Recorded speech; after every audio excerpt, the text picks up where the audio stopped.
J'en ai marre. Bonjour à toutes et à tous, on m'appelle Steven. Nous allons revenir sur une projection test de Aquaman 2 qui a donc été diffusée hier au moment où je tourne cette vidéo. Une projection test dont nous avons certaines informations de la part de deux sources très fiables dont je vous parle d'habitude sur la chaîne, que ce soit du côté de chez Marvel ou même chez DC, c'est-à-dire The Comics Kid ou encore Big Screen Leaks qui par moment lui est à prendre un peu plus avec des pincettes, mais il en reste fiable la plupart du temps. Ça corrobore aussi ce que disait Daniel Richman il y a quelques mois maintenant, et on a My Time to Shine Hello qui s'est prêté au jeu, bon lui qui est pas du tout fiable, mais qui corrobore aussi ses faits, donc ce qui veut dire qu'on a trois insiders qui sont assez connus du milieu tant bien que mal, qui partagent la même chose sur cette projection test. Et énorme disclaimer, avant de commencer cette vidéo, il faut prendre des pincettes du début à la fin de cette vidéo, ok? Parce que même si là je suis en train de vous dire que tout ça vient de sources très fiables, il faut savoir que ça reste de la projection test, et que, moi je me rappellerai toute ma vie, la projection test de Venom 2, la projection test de Morbius, la projection test de Wonder Woman 1984, eh bien, était décrite comme étant très positive et reçue de manière très qualitative de la part du grand public. Alors peut-être que ce public privé sur place avait, je sais pas, des lunettes 3D qui étaient teintées de l'intérieur pour leur permettre de ne pas voir le film, je ne sais pas, mais en résultat, c'était pas vraiment des films que je qualifierais de très positifs, de très qualitatifs. Donc c'est à prendre toujours avec des pincettes.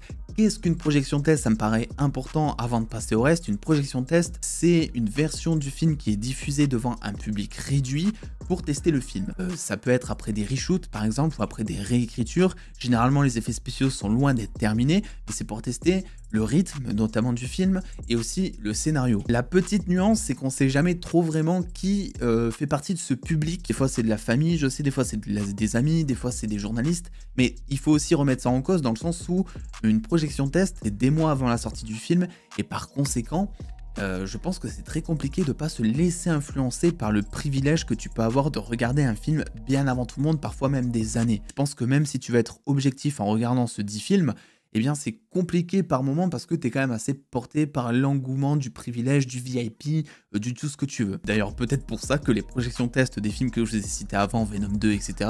avaient été jugées comme positives, alors qu'en résultat, pour être honnête, c'est pas que moi qui le dis, c'est genre 95% des gens. Les trois films Morbius, Venom, Wonder Woman 1984, c'était pas vraiment très ouf. L'autre chose à dire pour les pincettes, c'est que les projections test ne sont en aucun cas des produits finaux. C'est pas parce que là, je vais vous dire certaines choses, que dans 2 semaines, ça sera exactement la même chose, ok?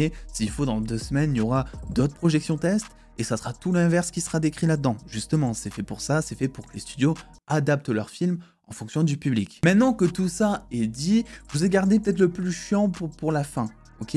Donc comme ça, vous avez le temps de vous préparer psychologiquement. La première des choses, c'est que Mera, incarnée par Amber Heard, serait toujours présente dans Aquaman 2. Alors vous le savez, il y a eu énormément de controverses concernant Amber Heard. On sait que Warner s'est séparé de l'actrice plus ou moins parce que ça fait mauvaise image, mine de rien. Elle a fait tout un bordel sur les réseaux, enfin avec Johnny Depp, voilà, son procès, c'était le procès le plus suivi au monde, etc. Enfin c'était un gros bordel. Et donc par conséquent, on s'est tous demandé, ok, mais est-ce que Mera va rester dans le film? Certains disaient même, Mera, il ne faut pas qu'elle soit dans le film, quoi. Pour l'image de Warner, mais aussi pour l'image que ça renverrait sur la justice en général, on dira. Et en fait, selon donc les informations, c'est qu'elle serait toujours dans le film et que ces scènes resteraient inchangées par rapport à la précédente version de test qui avait été diffusée. Donc c'est quelque chose qui n'est pas si étonnant parce que Mera, on n'a jamais su à quel point elle était présente dans le film. Alors on imagine qu'avant tout ce bordel, elle était présente comme dans Aquaman 1, c'est-à-dire que c'était un personnage qui était bien là, etc., qui avait une relation d'amour avec Arthur, avec Jason Momoa. Mais en définitive,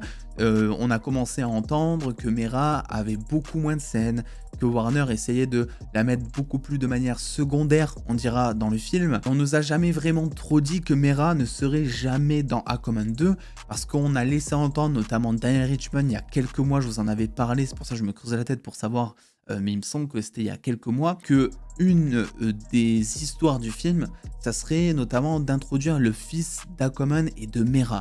Donc je sais pas à quel point ça va être présent dans le film, mais si jamais c'est le noyau scénaristique, c'est très compliqué de changer ça dans un film, même au travers de reshoots, même au travers de réécriture, et donc par conséquent tu peux pas vraiment mettre le fils d'Aquaman et de Mera si tu mets pas Mera. Je peux le faire, mais peut-être que dans leur histoire qu'ils ont conçue, c'est très compliqué, et je pense que c'est pour ça, parce que s'ils avaient eu le choix, je pense très honnêtement qu'ils auraient viré Amber Heard du film, parce que ça va faire un bordel si jamais elle est dans le film, sur les réseaux, il y en a qui vont partir en boycott, du coup ils vont perdre de l'argent sur le box-office, enfin voilà, c'est pas vraiment à leur avantage, mais je pense que ils n'ont pas vraiment pu faire autrement si jamais c'est le cas. La deuxième chose, c'est que le personnage de Willem Dafoe qui était présent dans le premier film du nom de Vulko ne serait pas dans cette projection test, ne serait pas même dans le film par définition. Ça, c'est quelque chose que je trouve aussi véridique, puisqu'il y a quelques mois, Daniel Richmond là aussi avait partagé que le personnage mourait off-screen. Donc de la même manière que Black Panther dans le début de Black Panther Wakanda Forever avec T'Challa, où on te dit, on te fait comprendre qu'il est décédé,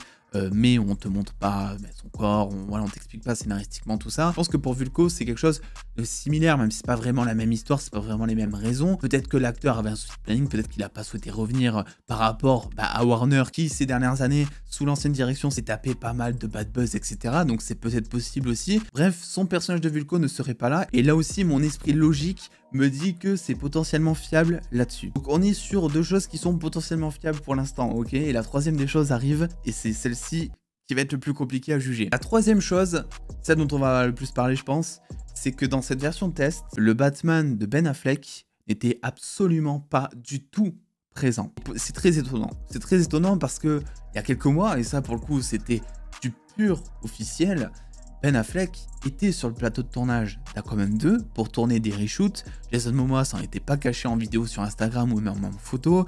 Il était même revenu en interview, même en story, très enjoué de cette nouvelle, disant qu'il avait retrouvé son pote Batman, etc. Voilà, c'était de l'officiel. Batman de Ben Affleck était dans Aquaman 2 et devait même potentiellement remplacer le Batman de Keaton. Et là, cette version test, eh bien, elle ne montre pas le Batman de Ben Affleck. Donc on a le droit de se poser la question, est-ce que Ben Affleck sera dans le film? Alors j'ai vu une chose sur Twitter avec laquelle je suis absolument pas d'accord pour le coup, c'est que, en gros, s'il n'y a pas Ben Affleck dans le film, c'est parce qu'ils ont diffusé une ancienne version du film. Mais ça n'a aucun sens de faire ça. Je vous ai dit ce que c'était la définition d'une projection test avant, c'est pour tester tous tes reshoots, tout ce que tu as changé dans le film sur un nouveau public, pour savoir un peu ce que tu dois changer, ce que tu dois remettre, voilà, tu dois recueillir des informations. Ça n'a aucun sens du coup, puisque Ben Affleck faisait partie de ces reshoots. Donc pourquoi l'exclure de cette version? Pourquoi même diffuser une ancienne version tout court?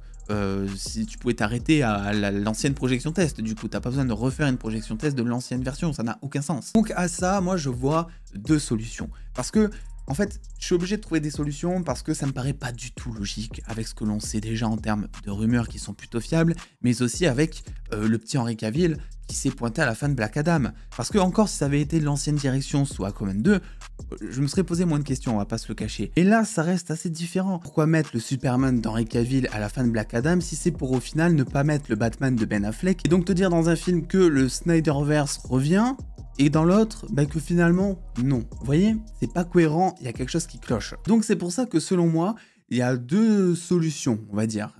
C'est deux seules choses que je vois pour l'instant de fiables. La première, c'est que le Batman de Ben Affleck serait présent dans Aquaman 2, mais uniquement en scène post-crédit. Qu'on le sait bien souvent dans les projections test, les post-crédits sont les seules scènes à ne jamais être montrées. Alors, ne me demandez pas pourquoi, parce que là, pour le coup, j'en ai aucune idée. Je sais pas si c'est pour ne pas spoiler la continuité, ou si juste ce n'est pas prêt, ou si c'est parce que les scènes post-crédits, c'est les derniers trucs qu'ils font sur le film en termes de production, de post-production, et que donc c'est vraiment pas prêt. Et bref, il serait dans cette scène post-crédit, et c'est pour cela qu'on ne le verrait pas dans cette projection test. La deuxième chose que je vois de logique, bien que ça n'aille pas vraiment dans mon sens, ni dans le vote potentiellement, c'est que les scènes qui ont été tournées durant ces reshoots avec Ben Affleck sur Aquaman 2 étaient en fait des scènes de secours, au cas où si The Flash devait être décalé après Aquaman 2. Que rappelez-vous, de base, The Flash devait être le dernier film à sortir dans cet univers, dirigé donc par l'ancienne direction de Warner. Et petit à petit, les choses ont avancé, et Aquaman 2 s'est retrouvé dernier. On sait que Flash a subi pas mal de soucis, on sait qu'il a été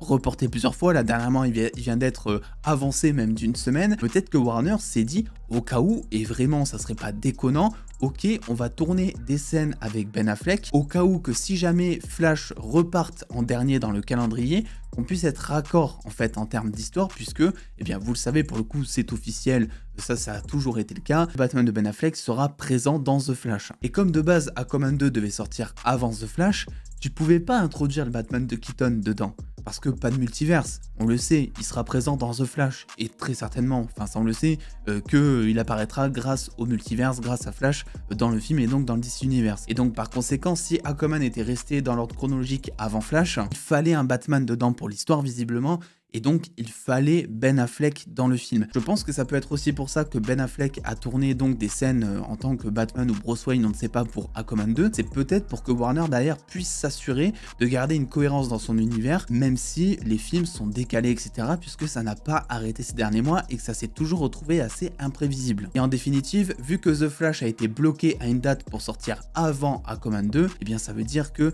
The Flash va introduire le Batman de Keaton et que tu peux donc par conséquent le remettre dans Aquaman 2 et donc avoir en tant que Batman le Batman de Keaton dans Aquaman 2. D'ailleurs, aux dernières nouvelles, Michael Keaton ne serait même pas dans Aquaman 2 non plus, donc c'est pour vous dire qu'il n'y a aucune logique. Donc s'il faut, ils ont juste supprimé l'arc secondaire qu'il y aurait autour de Batman dans Aquaman 2, mais on n'en sait pas plus. C'est pas quelque chose qui me réjouit, hein. Je vais pas vous le cacher, je suis pas très content à l'idée de vous dire ça, c'est des solutions que je trouve par-ci par-là, et je précise encore une fois, comme en début de vidéo, que ce ne sont pas des idées qui sont arrêtées, mais c'est juste de trouver des explications quant à ces fameuses projections tests. En soi, j'aurais même pu ne pas faire de vidéo, dans le sens où c'est pas quelque chose qui est arrêté dans le temps, et c'est quelque chose qu'on pourra mettre à jour limite dans une semaine ou deux, ou dans un mois, quoi. Mais j'avais des doutes, je voulais les exprimer, j'ai vu aussi que certains avaient des doutes, donc je me suis dit que ça pouvait être intéressant pour vous de savoir comment potentiellement interpréter la chose. Pour l'instant, ça ne veut absolument rien dire en définitive, c'est ça qu'il faut retenir. Ça veut juste dire qu'on se pose encore et toujours des questions, d'autant plus si on est fan de DC, bordel, ça commence à être un calvaire. Donc je vous dirais malgré tout de rester serein quant à l'apparition de Batfleck dans Aquaman 2. Je vous dirais qu'il n'y a pas de souci pour l'instant jusqu'aux dernières nouvelles. Sinon, pourquoi est-ce que Jason Momoa aurait fait toute cette pub? Est-ce que c'est une erreur de sa part et il pensait effectivement que Aquaman allait se retrouver avant Flash? Et du coup, voilà, on ne sait pas vraiment, mais il y a des questions qui se posent et aussi des précisions qui s'apportent concernant Mera, mais aussi Vulko, dont je vous ai parlé un petit peu plus tôt en vidéo. Donc écoutez, j'aimerais bien avoir votre interprétation là-dessus, vraiment. Est-ce que c'est quelque chose qui vous fait peur ou au contraire, vous faites pas de soucis, c'est juste une projection test, on s'en fout. N'oubliez pas le pouce bleu, l'abonnement et les réseaux sociaux qui sont en description. Des bisous tout le monde.